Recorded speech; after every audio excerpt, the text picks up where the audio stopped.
The test is in 4 parts: Part 1, Part 2, Part 3, and Part 4. Now look at Part 1. Now look at Part 1. Part 1. You are going to hear a conversation about purchasing a cellular phone. First, you have some time to look at questions 1 to 6.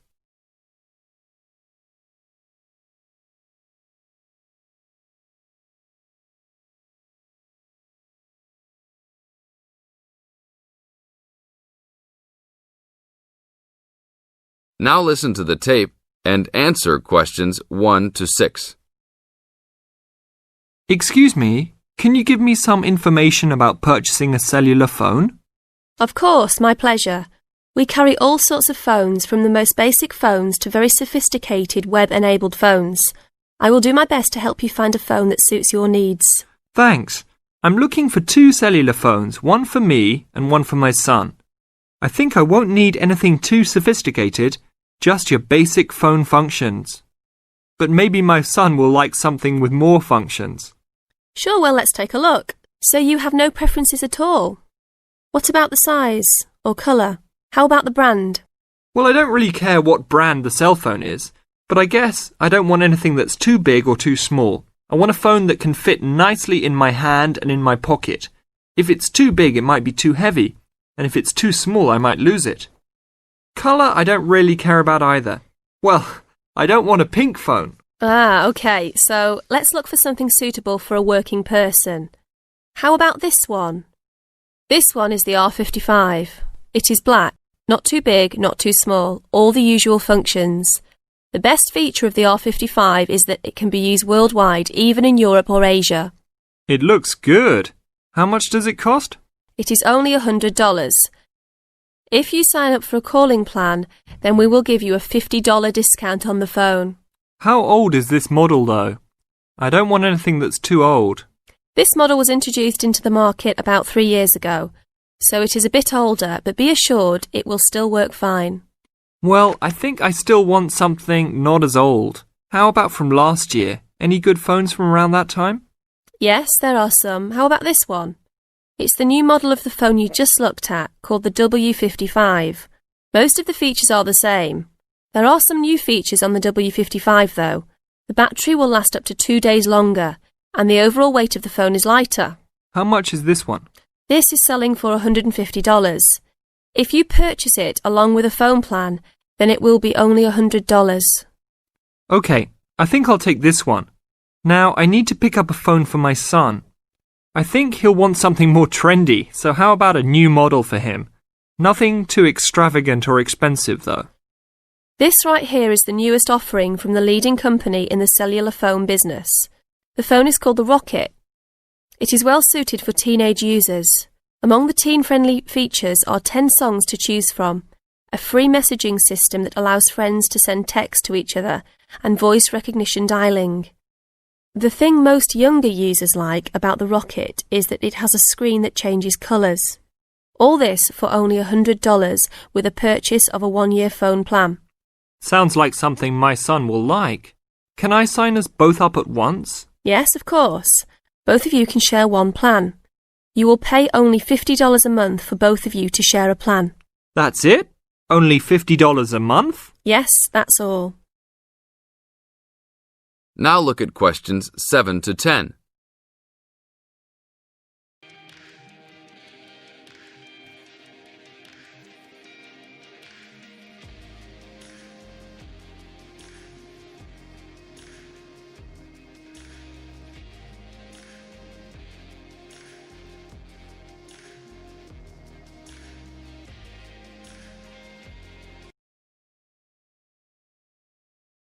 Now listen to the tape and answer questions 7 to 10.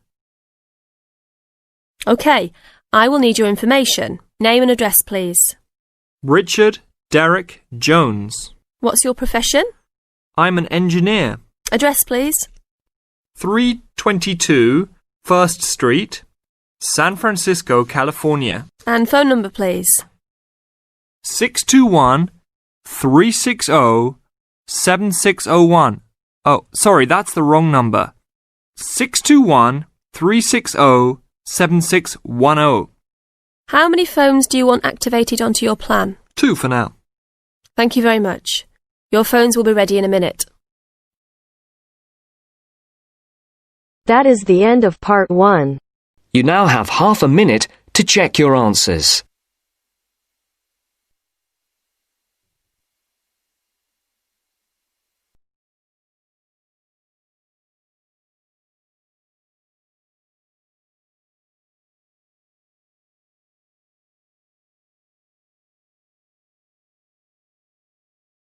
Now turns to part 2. Part 2. You will hear a trainer giving a talk to people who want to learn outdoor survival skills. First, you have some time to look at questions 11 to 16.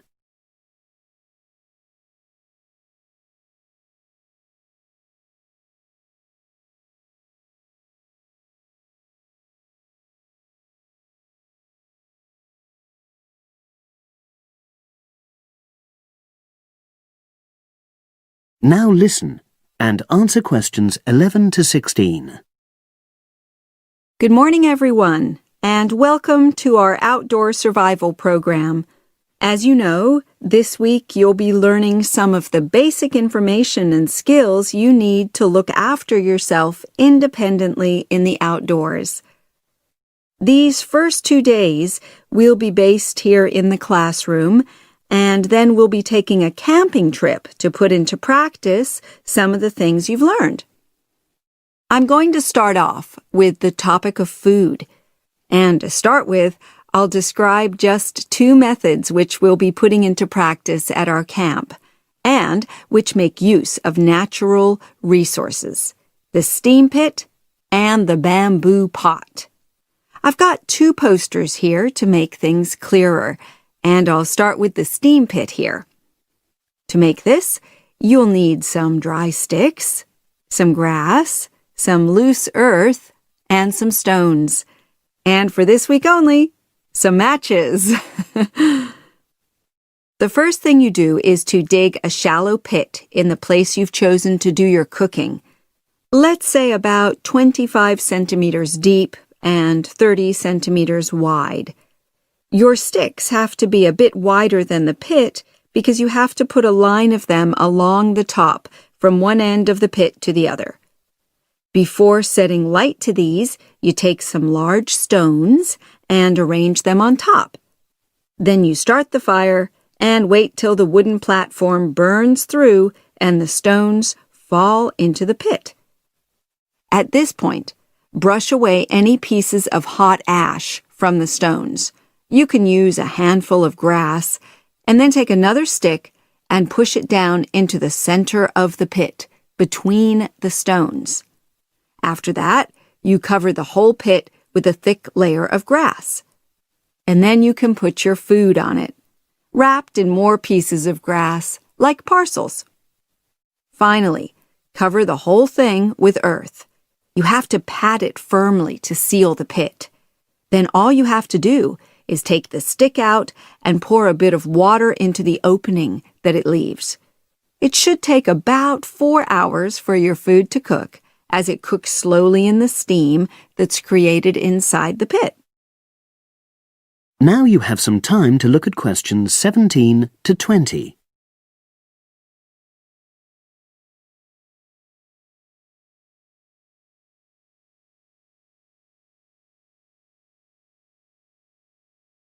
Now listen and answer questions 17 to 20. So, simple but effective. The other method you're going to practice this week is the bamboo oven. Now, the steam pit is ideal in certain conditions because the heat is below ground level. For example, if there's a strong wind and you're afraid a fire might spread. But when it's safe to have an open fire, you can use the bamboo oven method. You get a length of bamboo, which, as you probably know, is hollow and consists of a number of individual sections with a wall in between. You use a sharp stick to make a hole in each of the dividing walls apart from the end one. Then you lean the bamboo over a fire with the top propped up by a forked stick, and the bottom sitting on the ground. You pour enough water in the top to fill the bottom section, and then light a fire underneath that section to heat the water. Then you put your food inside the top section, and the steam coming up the bamboo through the holes you made cooks it. I'm going to move on now to food itself and talk about some of the wild plants you might cook. I'm going to begin with fungi. That's mushrooms and toadstools. I'm sure you'll be aware that some of these are edible and they're delicious, but some of them are highly poisonous. Now, whether they're poisonous or not, all fungi that you find in the wild should be cooked before eating, because that helps to destroy any compounds in them that might be mildly toxic. But be aware that any amount of cooking won't make poisonous varieties any safer to eat. Unless you can definitely identify a fungus, you should never eat it. It's not worth the risk.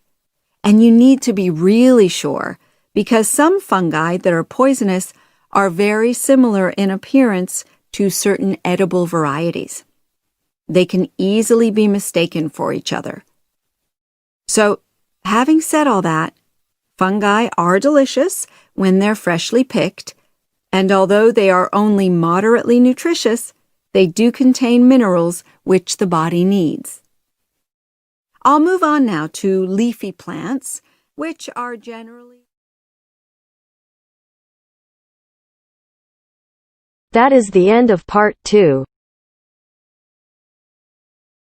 You now have half a minute to check your answers.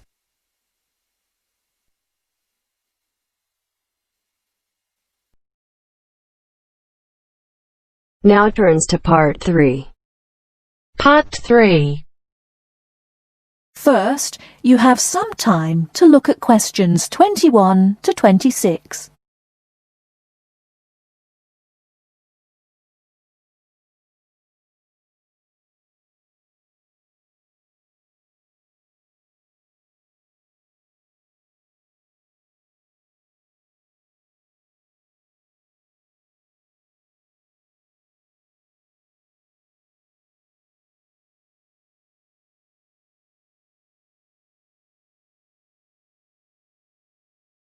Now listen carefully and answer questions 21 to 26.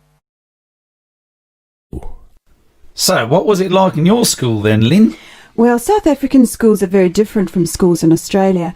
For a start, children don't start their schooling until they are 7, quite a bit later than schools in Australia. What about New Zealand, Gail? We're more like Australia. I can't believe children don't go to school until they're 7. When do the parents get any free time? Well, there's still the availability of kindergartens or play schools. It's just that formal education doesn't start until later. I don't think it's such a good idea for children to have to be too academic at such a young age. They should be able to just enjoy themselves. Well, yeah, but the first school children go to isn't really very academic. It's just an opportunity for children to learn a few basic social skills by playing and learning with other children. Yes, I'd agree with that. I guess being so close, Australian and New Zealand schools must be similar then.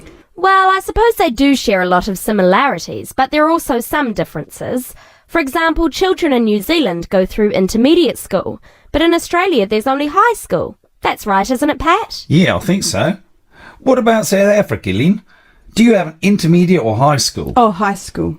And now the difference between Australian and New Zealand education is that although both countries have state schools and private schools, our private schools are very often run by religious groups, whereas New Zealand schools are secular. That's not true. There are quite a few religious schools in New Zealand. Oh, okay, maybe we are similar. Only a few South African schools have any religious connection, so I guess we're different. Most people go to state schools. Pat, is it true that some people from your country don't have to go to school at all? Well, that's partly true. Because of the geography of Australia, there are a lot of children who do not have access to schools, at least on a regular basis. Instead, they have a form of correspondence education, where the lessons are actually on the radio and the students send their work in by post. That way they get a lot of what they would if they were in the classroom, apart from the interaction. In New Zealand, not all students have to go to school either. Some parents have opted for homeschooling. Oh, is there like correspondence teaching? We don't really have that. Well, we do have correspondence schools, but homeschooling is different. With homeschooling, the parents teach the children and set them homework. They have to present a syllabus to their local education authority before they can do that, but it is becoming a more popular choice for some parents. I suppose it also suits parents' own commitments. I mean, they don't have to worry about collecting their children from school, and they can always teach over the weekend or in the evening if they want to. Is the school day normally quite long then? Not in New Zealand, but I think it can be in Australia. Yeah, that's right. I think Australia is unusual in that there are extracurricular activities which you have to go to.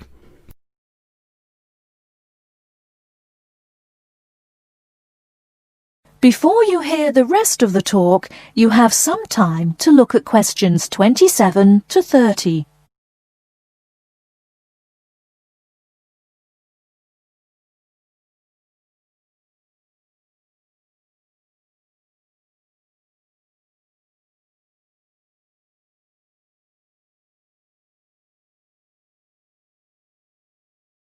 Now listen and answer questions 27 to 30. These are normally sport activities, but there are a few other options. We have activities after school for any student that is interested, but they aren't compulsory. What about in New Zealand, Gail? I had to do some sport every week. I didn't really like it, but it was part of the school day, so I guess that's not so bad.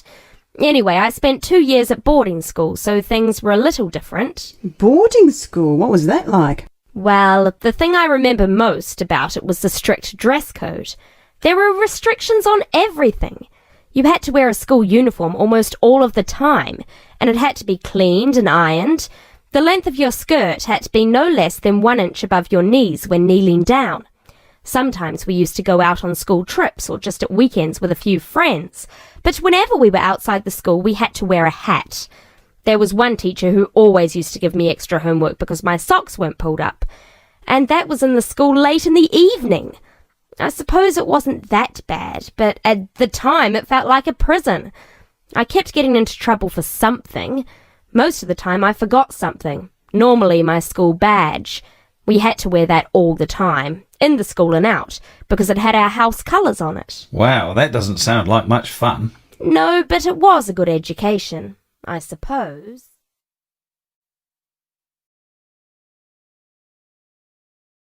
That is the end of part 3. You now have half a minute to check your answers.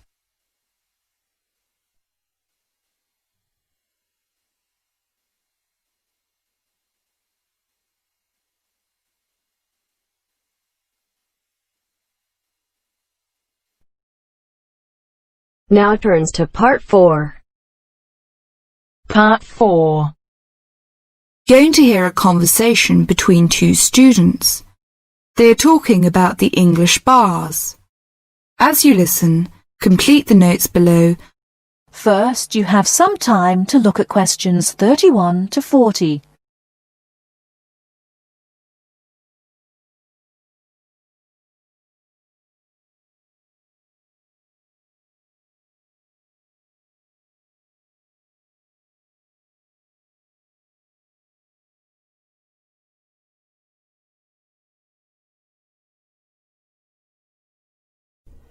Now, listen carefully and answer questions 31 to 40.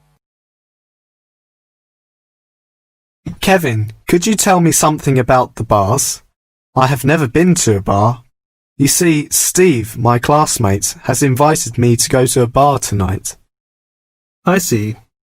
You know, the word bar means a room in a pub. We say the bar when we mean the part of that room where drinks are kept. Soon after you go into the pub, you'll realize that nobody comes to the tables to take orders or money. Instead, customers go to the bar to buy their drinks. I see. People will go to the bar directly to get their drinks and don't wait for someone to come to take their orders. That's right. People don't queue at the bar, but they do wait till it's their turn. Oh, how do I pay? I mean, do I pay directly after I get the drink, or do I have to wait till I'm ready to leave like I do in a restaurant? It's not the custom to pay for all your drinks when you're ready to leave. Instead, you pay at the bar each time you get drinks. It helps if you're ready to pay as soon as you're served, and you'll notice that many people wait with their money in their hands. I see. Do I have to give a tip? No, it's not the custom to give a tip. It's very common for friends to buy their drinks together in rounds. This means that each person takes a turn to buy drinks for everybody in the group. It's faster and easier, both for you and for the person serving, if drinks are bought in this way. Naturally, you don't have to have a drink in each round if you don't want one. That's interesting. When you're looking for somewhere to sit, remember that people have to leave their seats to get drinks, etc. So an empty seat may not in fact be available to you. If you're not sure whether a seat is free, ask someone sitting near it. When it's time for another drink, people usually take their glasses back to the bar to be filled again. If you're leaving, the friendly thing to do is to take your glasses back to the bar, thank the person who's been serving you, and say goodbye or goodnight. Thank you, Kevin. This helps me a lot. By the way, what kind of drinks are available in pubs? Well, you can get both alcoholic and non-alcoholic. Beside alcoholic drinks, such as beer and wine, there is cider, which is made from apples, usually sold in bottles, port, a type of thick sweet wine from Portugal, sherry, which is a type of wine from Spain, and spirits. These are a kind of strong alcoholic drinks such as whiskey and brandy. What about non-alcoholic? I don't drink alcohol. Well, they offer all kinds of fruit juices, such as orange and tomato. These drinks are usually sold in small bottles. And soft drinks, we often call sweet drinks, like Coke and Fanta. They are normally sold in small bottles or cans. And lemonade, which is a clear and sweet drink made with carbonated water. They also serve cordials. What are cordials? Cordials are strong and sweet drinks tasting of fruit, such as lime cordial, black currant cordial. They are often added to other drinks or drunk with water. I don't like sweet drinks. Are there any other non-alcoholic drinks? Yes, mineral water, but it's not available in all pubs. Kevin, one more question. What is VAT? I saw this on most goods in Britain. Well, VAT stands for Value Added Tax.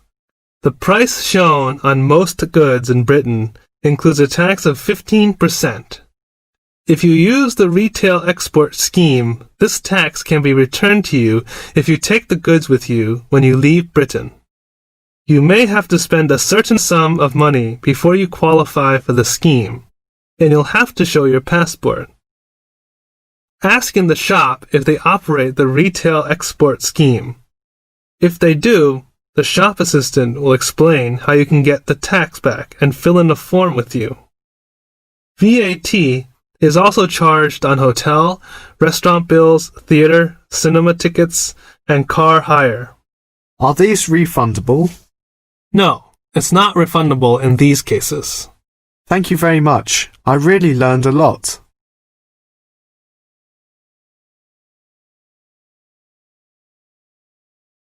That is the end of part 4. You now have half a minute to check your answers.